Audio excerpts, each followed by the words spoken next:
दोस्तों, मैं राज पांडे, आप देख रहे हैं आरसीएम टुडे। आइए जान लेते हैं अभी की लेटेस्ट अपडेट के बारे में। अभी की बड़ी खबर, ब्रेकिंग न्यूज़ के बारे में बात करेंगे। आज मैं उत्तर प्रदेश अधीनस्थ सेवा चयन आयोग की मुख्य रूप से बात करने जा रहा हूं।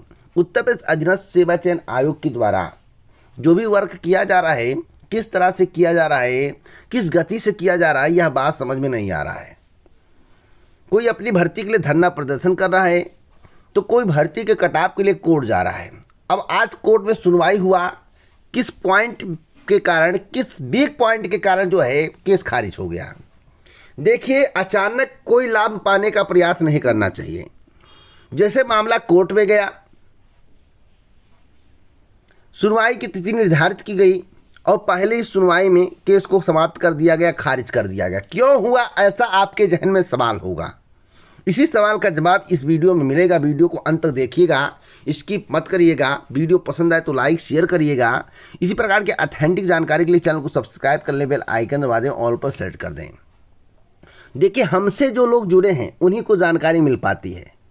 और मेरे द्वारा बहुत पहले कई पॉइंट गिनाए गए थे, कई पॉइंट पर बात करने के लिए कहा गया था और भविष्य के बारे में सोचने के लिए कहा गया था कि अगर इस पॉइंट पर आज केस आप जीत जाते हो, केस कर देते हो और आपको विजय मिल जाती है, तो भविष्य में आपका भविष्य उज्जवल होगा। भविष्य में आपका भविष्य उज्जवल होगा। लेकिन कुछ लोग जो है केस किए, लेकिन तत्काल लाभ पाने का प्रयास किए कि लेखपाल भर्ती में उनको मौका मिल जाए। आगे के बारे में नहीं सोचे, लेखपाल भर्ती में उनको मौका चाहिए। कहे कि 50 और 55 कटाव चाहिए, 50 और 60 कटाव चाहिए, 55 और 60 कटाव। एक कौन सा केस है यार। इस तरह से केस किया जाता। अब पैसा आपका चला गया और आपको विजय भी हासिल नहीं हुई और केस भी आपका खारिज हो गया। तो क्या पॉइंट रखना था जिससे केस की सुनवाई होती है और जवाब मांगा जाता है। इस पर आपको विशेष फोकस करना है और इसी पे मैं बात करूंगा। सबसे पहले आपको कुछ महत्वपूर्ण बिंदु को देखना था। जैसे जब यूपी SSS के द्वारा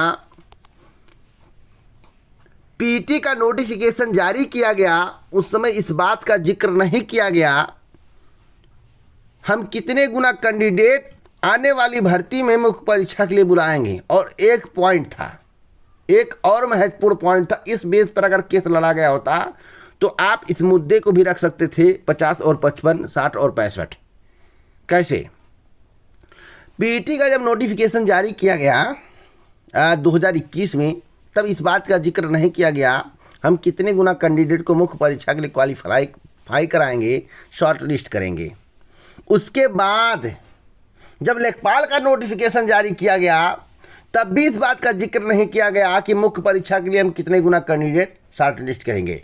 तो ना पीटी में बताया गया, न लेखपाल भर्ती का जब नोटिफिकेशन जारी हुआ उस समय बताया गया शॉर्ट लिस्ट के बारे में, टाइम्स के बारे में। बात समझ रहे? केवल इतना ही लिखा गया कि हम शॉर्ट लिस्ट करेंगे। अरे भैया, कितने गुना करोगे? अपने मर्जी से थोड़ो ना करोगे। कई भर्तियां हैं, उसको भी उठाकर देख लीजिए। साच ही आपको दिखाना था कोर्ट में, इस मुद्दे पर आपको केस करना था, तो आगे आप अपने मुद्दे को रख पाते, 55-60 का भी मुद्दा रख पाते। और मैं आपको बताना चाहता हूं, जो केस खारिज हुआ है वह बेदिमाग से केस किया गया था। उसमें पॉइंट का कोई भी जिक्र नहीं था। सीधे कह दिए कि हमें 60 और 65 चाहिए, 55 और 60 चाहिए। एक कौन सी बात हुई? अरे आपको बताना था कि सर, जब पीटी का नोटिफिकेशन जारी हुआ तो उस समय यह नहीं बताया गया कि कितने गुना कैंडिडेट मुख्य परीक्षा के लिए क्वालिफाई कराएंगे। जब लेखपाल भर्ती का नोटिफिकेशन जारी हुआ उस समय भी नहीं बताया गया और सभी से आवेदन करा लिया गया कि कितने गुना कैंडिडेट मुख्य परीक्षा के लिए क्वालिफाई कराएंगे। जब कट ऑफ जारी हुआ तो बताया गया कि 15 गुना और क्वालिफाई कराया गया 30 गुना। तो यह पॉइंट था कि 15 गुना कहा गया, क्वालिफाई कराया गया 30 गुना। और 30 गुना कैसे हुए?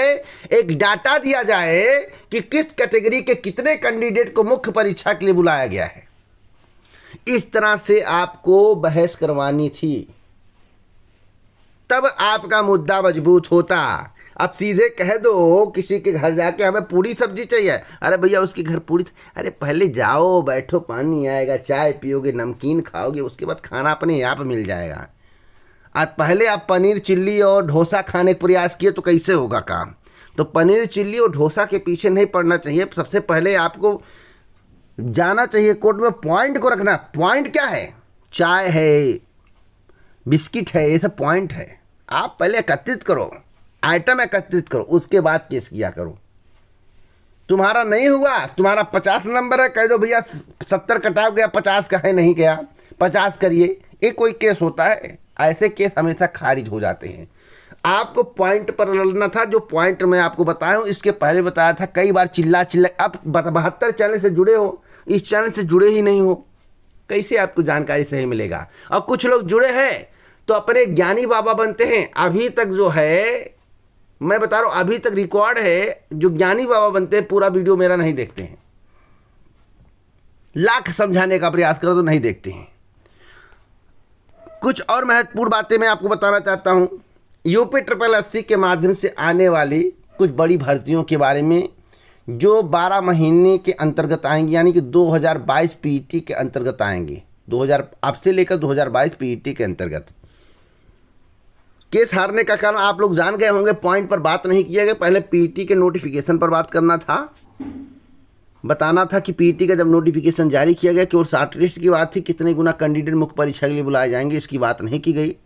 चलिए मान लेते हैं कि PET में छूट गया, कोई मिस हो गया होगा, लेकिन जब भर्ती का विज्ञापन जारी हुआ तब भी नहीं बताया गया कि कितने गुना कैंडिडेट मुख्य परीक्षा के लिए क्वालिफाई कराएंगे, और सभी से आवेदन करा लिया गया। और बाद में पता चला कि 15 गुना कैंडिडेट मुख्य परीक्षा के लिए क्वालिफाई कराए गए हैं, लेकिन संख्या जब देखी जाती है तो 30 गुना प्राप्त होता है। तो 30 गुना कैसे हुआ, उसका डाटा आयोग सार्वजनिक करें। तो इस बेस पर अगर आप केस लड़ते तो आगे जब केस चलता तो उसमें इस पॉइंट को भी रखा जाता कि जब शॉर्ट लिस्ट की बात आयोग के द्वारा नहीं की जा रही तो SC टेट और UP टेट की तरह एक निर्धारित कटाव बना दिया जाए, तब आप पॉइंट रखते तो हो सकता था आपके केस की सुनवाई होती और आयोग से जवाब मांगा जाता, सरकार से जवाब मांगा जाता। लेकिन अब सीधे आप डोसा और पनीर चिल्ली खाने के प्रयास में थे कि 50-55 हो जाए, तो ऐसा नहीं होता है। पहले अपना ज्ञान बढ़ाओ, तब जाकर कोर्ट करना।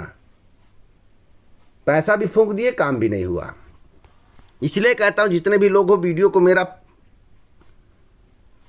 देखो, समझो मैं किस तरह से आपको बताता हूँ। पूरा वीडियो वॉच करो, पूरी जानकारी मिलेगी। तो 12 महीने में आने वाली भर्तियों का जिक्र करेंगे, 2021 PET से लेकर 2022 PET तक। देखिए कौन कौन सी भर्ती महत्वपूर्ण है, बड़ी भर्ती हैं, जिसमें अपेक्षाकृत कटाव जो है कम जाएगा, जो 500-700 भर्तियाँ होंगी। सबसे पहले मैं बात करूँगा वीडियो भर्ती की। देखिए वीडियो में फिजिकल होगा, और जिस वीडियो की मैं बात कर रहा हूँ वह ग्राम विकास अधिकारी भर्ती है, यानी कि ग्राम विकास विभाग के अंतर्गत आता है। कुछ लोग कह रहे हैं कि आप चूतिया हो, आपको कुछ जानकारी। भैया मैं चूतिया हूँ क्या हूँ, वक्त आने के बाद पता चलेगा। जब ग्राम विकास विभाग के द्वारा ग्राम विकास अधिकारी भर्ती का विज्ञापन जारी होगा, उस समय आपको नॉलेज हो जाएगा कि वास्तव में इसमें फिजिकल होता है, लंबी कूद होता है, डिप्स होता है, पैदल चाल होता है, साइकिल रेस होता है, आपको जानकारी मिल जाएगी। और जो भी होता है क्वालिफाइंग होता है।